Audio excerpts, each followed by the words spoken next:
So I woke up this morning. It's about 6 a.m.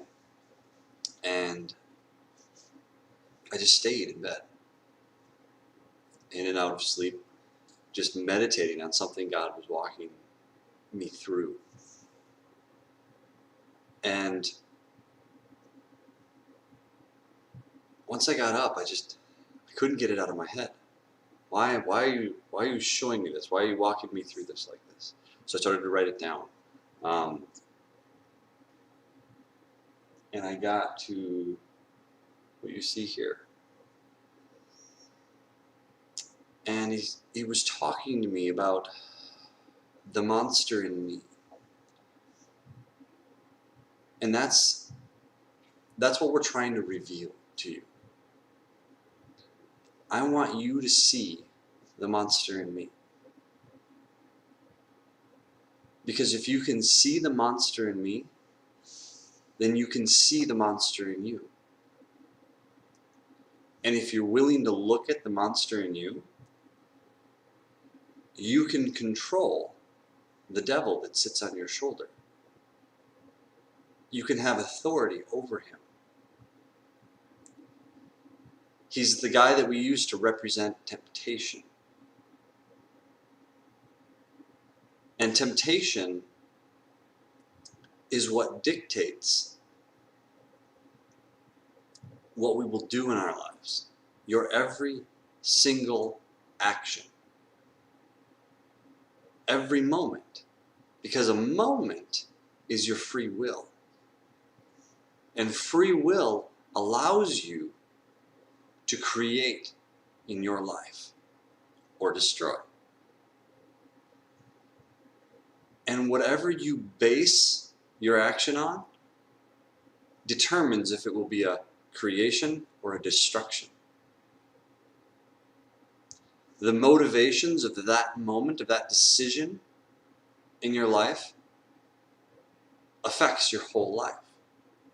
Every single action that you do, from watering the lawn to loving your family, to loving other people, or not taking care of the lawn, and not loving your family, and not caring about other people. Both of those sets of actions come from the same moment in time. A time when you created something. You created it. And out of those actions, your life is born.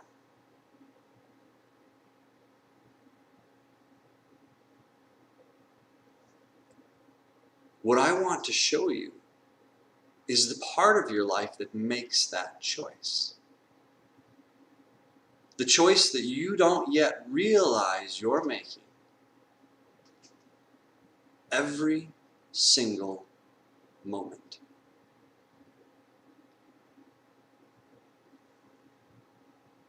You see, there's a part of you that makes this, that logs it, that keeps it in a 3-ring binder with extra laminates and protects it, and makes sure that somewhere in your mind, in this place, every action and every thought and every idea is stored. And if you could reach in and access that, and pull something off the shelf and go, oh yeah, that's why I believe that.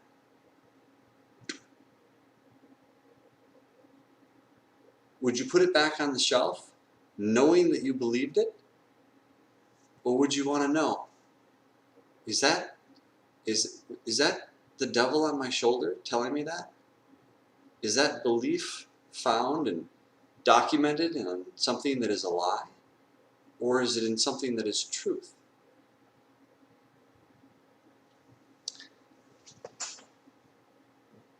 This is how I got there in my mind to a degree. The points, the bullet points, if you will, that walked me up to the door of what I just said. Right? What I just described. How do we start in life? we start as children, absorbing the truth of everyone around us. And if they believed it to be true and they taught it to us as truth, then we logged that in our life as this is how it works. I now understand that if I take care of a lost puppy, good things come out of it. You know, the actions of our life that we hold on to, the way that we raise our kids determines the people that they become. And the inverse of that is we have become that which we have been taught.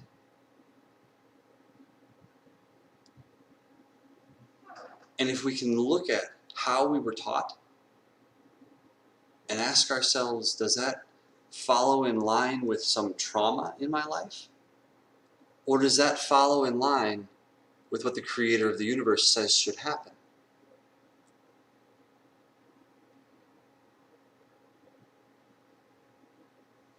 And that's when we get the devil on our shoulder. Because he's the one that tells you to do something that you believe is true. You believe this is right because it's the way that trauma taught us that. And when we learn something incorrectly, then we're basing our entire beliefs on that trauma rather than on the truth. And when we do that, we get offended by people. Because our truth isn't based in God, it's based in some truth that someone else told us. That is better than where I was, but is nowhere near the truth that God wants to teach you. It's like you're on a 0 to 100 dial. And you started at 0 for something, but somebody taught you that there's a 60% happiness when you believe it like this. And you got almost there. You were 60 of the 100% of the way of understanding how God's love can affect that situation. But if you just flip it up to 100 and believe 100% God's truth, you'd have even more happiness. But we're stuck at this 60% mark because somebody taught us it some other way than the way that God would want us to know that. And so we believe this half-truth, and we live in this half-truth, and we get stuck in this half-truth that we believe in our minds is 100% true. This is just the way it is. And God brings you to a point of that suddenly. You saw it now. Why am I suffering for this thing I keep hearing me tell me to do? This devil on my shoulder that keeps saying, no, keep doing that. And every time I keep doing that, something violent comes out. In some way, out of someone, somewhere. If it's not me, it's everyone around me. Why don't people like this? And you realize that there's a piece of you that's living on a belief that came out of trauma. And if you will give God that trauma and say, God, you say you were in control, even right here, in this time, this trauma came into my life for some reason that I don't yet understand.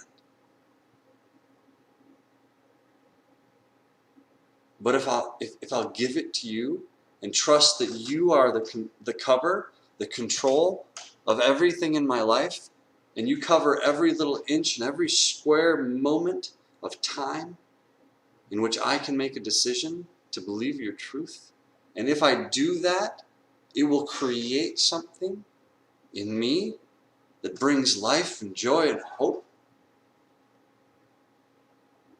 Yeah, all you have to do is give him that moment in which you didn't believe that he was in control. Not by any act of your own, guys. Come on. You didn't make this happen in your life. You didn't cause this.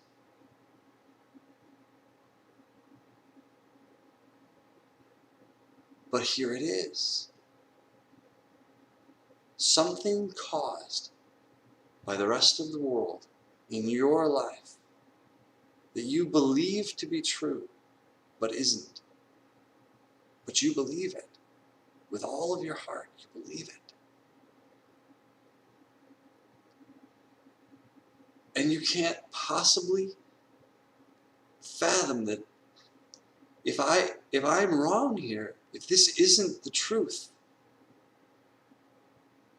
how brokenhearted would you be? That you've been believing this non-truth for so long, that you live your life by it. Yet the devil on your shoulder keeps telling you to do it. And you keep believing him because it's rooted in trauma.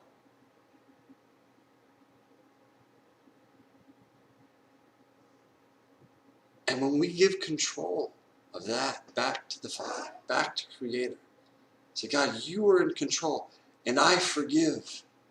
Guys, I forgive everything about that situation. For everyone. I will hold none of them accountable. Because they're simply doing the same thing that I can't control in me. They're living on their trauma that they were taught, that their foundation of life was built upon, and cannot see that it's killing the people they meant to love. In the same way that it was killing you.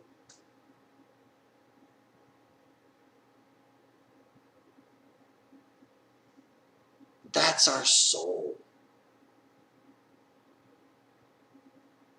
That's the part of us we call our soul, guys. It's what we've been built upon in our lives, with every action, with every moment, with every truth that we think we learned in this life. From the people around us, God's saying, no, listen to me in everything and build on my spirit, on my truth. And every decision you begin to make falls in line with His truth rather than the trauma that we believed in before. And this is healing, guys. It gives us control of the devil on our shoulder that keeps telling us, no, this will work.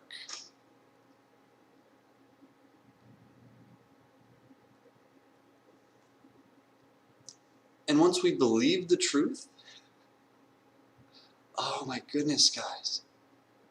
Once you believe that God's in control, the freedom that comes out of that is immeasurable. The change that happens in your mind when you become free. Free to walk in the authority of God.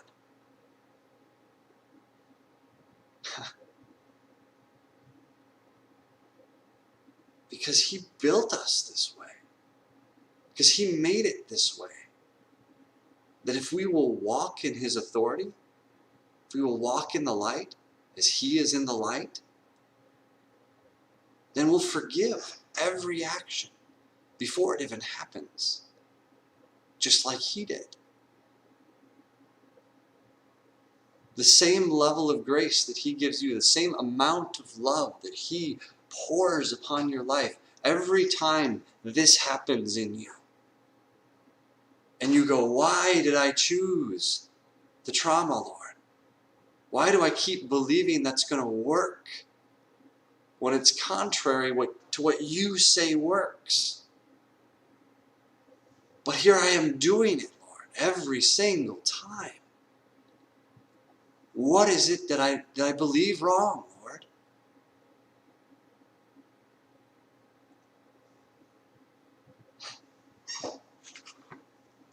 James 1:22. Now I can come here and explain this to you, that there's a piece of you that you built your life upon, that you believe incorrectly.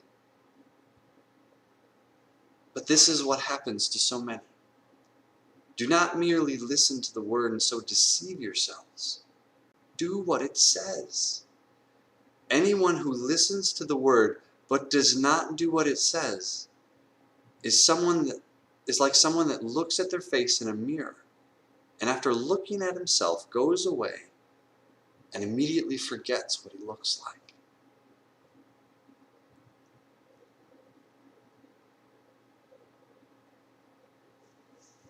Can you look at yourself right now in this mirror and see this truth in your life and abandon it?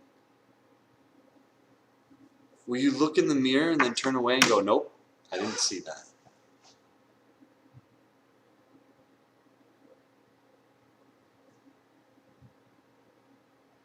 Can you deny what you can now know to be real, to be true?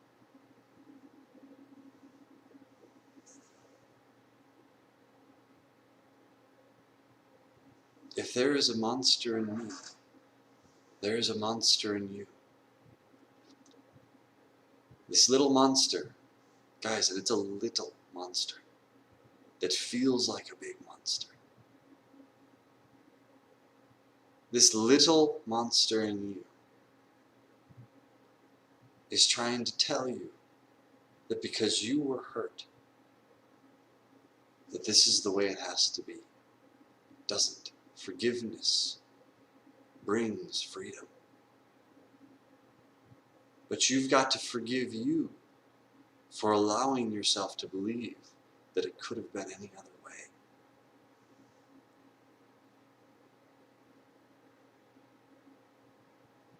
The forgiveness that I am asking you for isn't from you to them,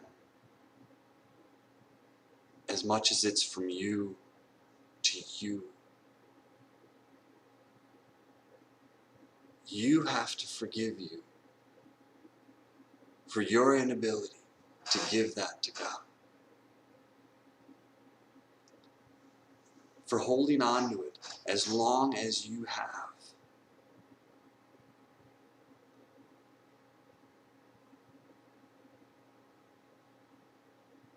And when you forgive you for holding on to that, for as long as you've been holding it,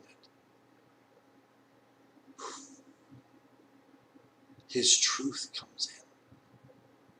It says, I have loved you and cared for you and been there since before any of this started.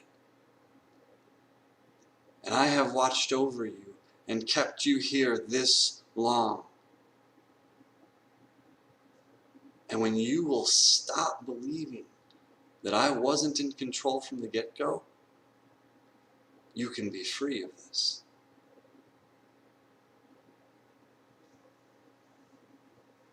He says, I got you. I've had you, and I'm going to have you for the rest of your life. Because I've built this place to work on a set of rules. Very specific set of rules. That if you will follow my lead,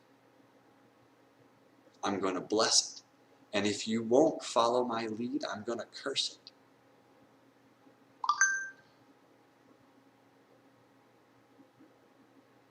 And the devil on your shoulder is the curse.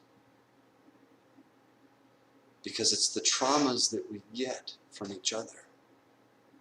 And the only way to overcome the trauma and restore relationship is with forgiveness.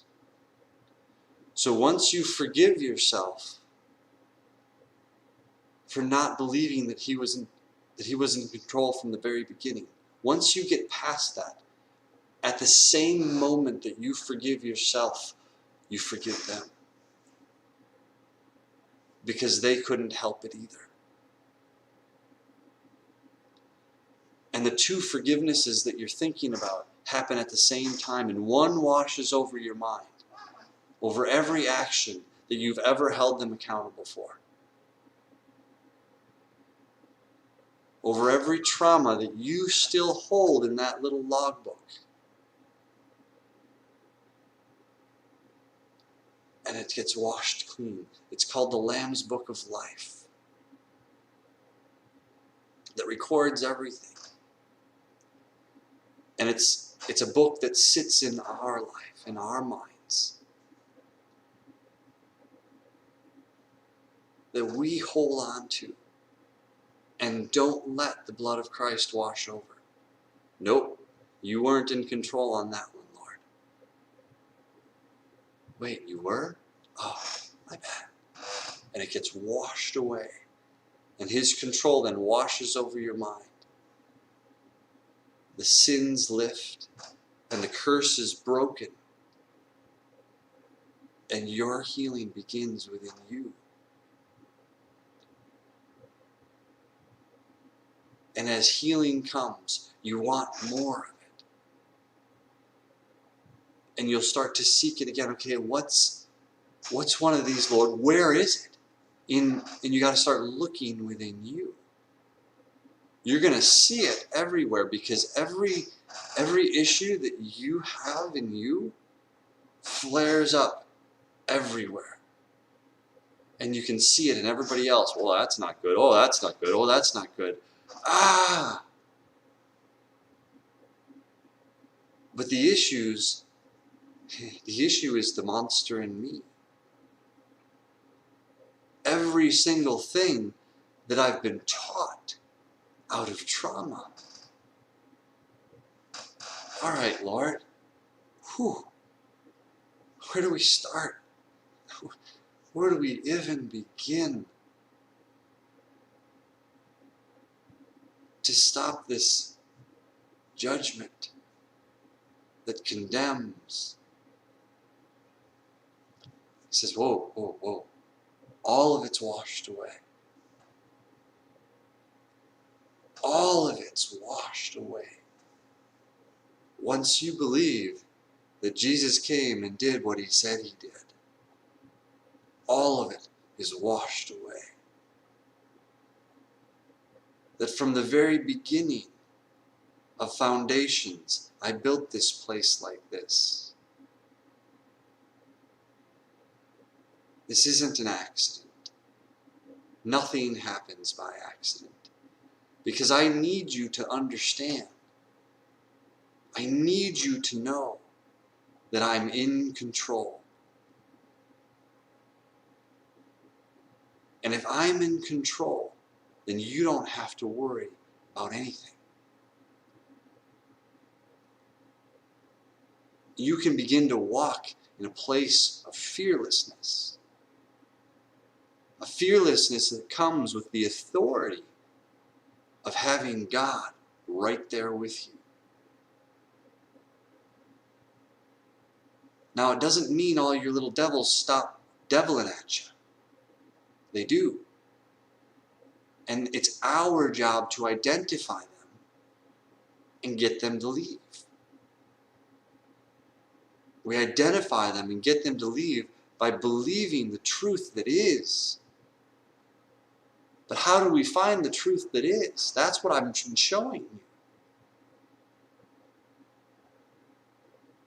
I asked that question, how, God, do I find the truth that is? And He showed me how.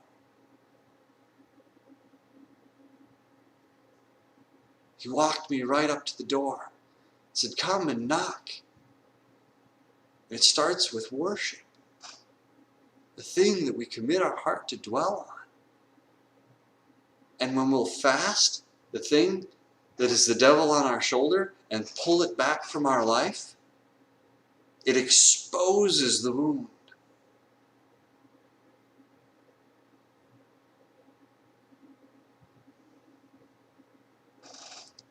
So who wants to do that?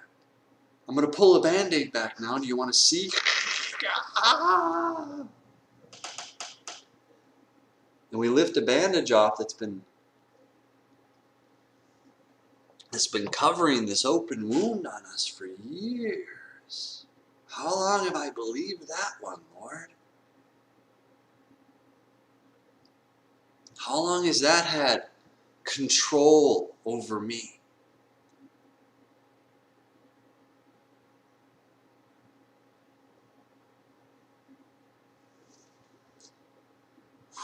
Some of them are big, guys. And they usually do the most good. They always do the most good. The big ones are the ones that we feel like we can't get rid of anymore. Like, no, I need to hold on to that truth. So take another lap around Mount Sinai.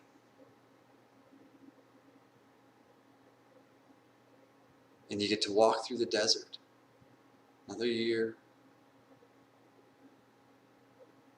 You come back around and say, are you ready to take the promised land yet? No? Take another lap.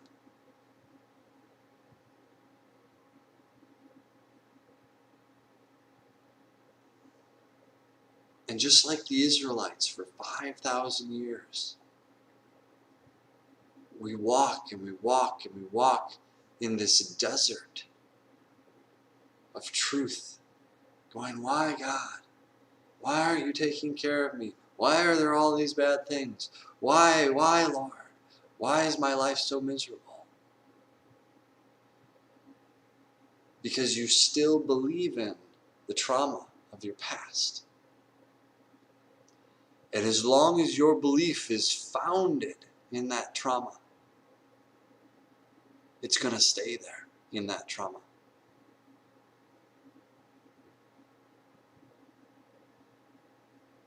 It's going to stay there until you change what you believe, until you allow your mind to believe something different than it currently believes. You're going to be stuck in that trauma.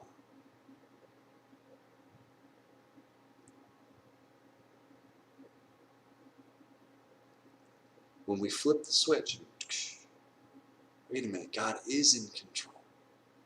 Which means the way that I'm handling this situation isn't right. I'm doing it wrong. Well, I haven't been doing it the other way because I have so much fear about it. The fear rises up because you believed in the trauma. Fear is the evidence in your life that you're believing in the trauma. But what does fear always look like? It's different. Fear manifests itself in our lives as jealousy. Well, I should have that too. Well, why? Why? Why do you need what they have? Your need is in Him. He supplies all of your needs according to His riches and glory. And you start changing the way that you think. You start stopping believing those moments of fear. Fear looks like greed. No, I have to have this money. If I don't have this money, everything falls apart. And there's a level of truth there. Because you're building something and you think this money has to come from you. But when we let the fear lift and trust that we're walking in the truth that God is teaching us, there's no fear of money anymore. There's no fear of, will there be food on the table? Will there be provision over my head? Because He's giving you gifts, things that you can use to push into the rest of the world and go, world, use me in this way. And you walk in the truth of that. And instead of the lie that says, if you don't do it just the way everybody else is doing it, it's all going to fall apart. The fear tells us one thing in our life, and the truth of God tells us something completely different. The truth of Creator is that He made this place. He's in control. He's got it. And I will step believing that He's got it.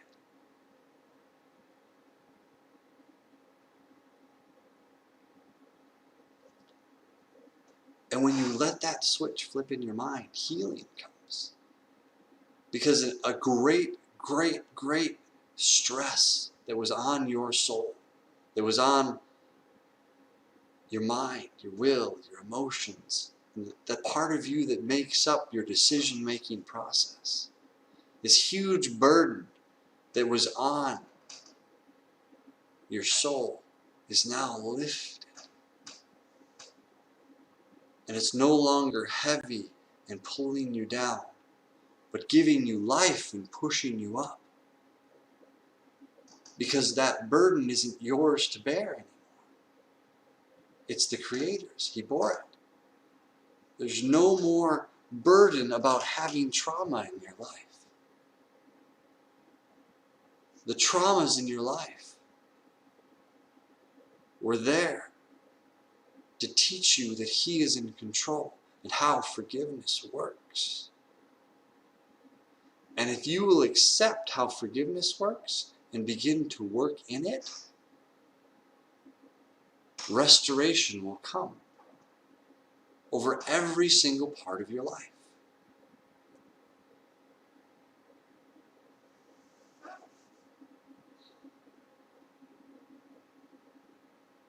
This is the truth about the monster in me.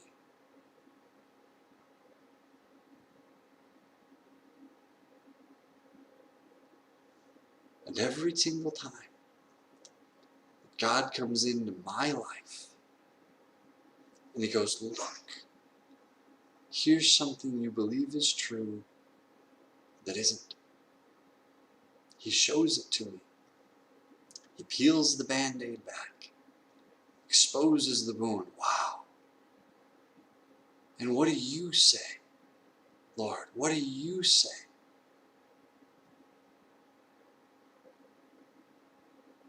He tells me the truth.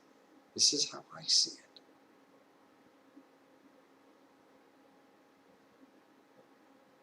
And the shame that you held for them and the shame that you hold over you is lifted. Because I have control of that. Now let that wash through your mind. And change the way that you see the people that you still hold accountable for things. Because you believe they were somehow in control of that situation. They weren't. I'm here to tell you they weren't. They don't have any more control than you do.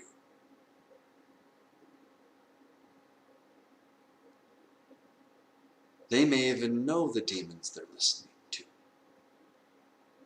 The devils. Speaking out of their own trauma. Trauma of their life. That's dictated what they believe to be true. That is out of line from what the truth actually is. This is the sin in our life. This is the sin which we don't have control over until we let Christ come in and show us His control over it. His control comes as forgiveness.